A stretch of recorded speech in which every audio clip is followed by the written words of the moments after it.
As the wrecking ball swung toward my childhood home, a tidal wave of memories crashed over me, but it was the crumpled blueprint discovered in the rubble that changed everything. This wasn't just any blueprint, it mapped out dreams my parents had sketched for a future they never lived to see.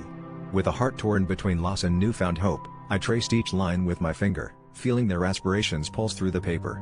That day, standing amidst dust and debris, I resolved to rebuild, not just the house, but a life worthy of their dreams.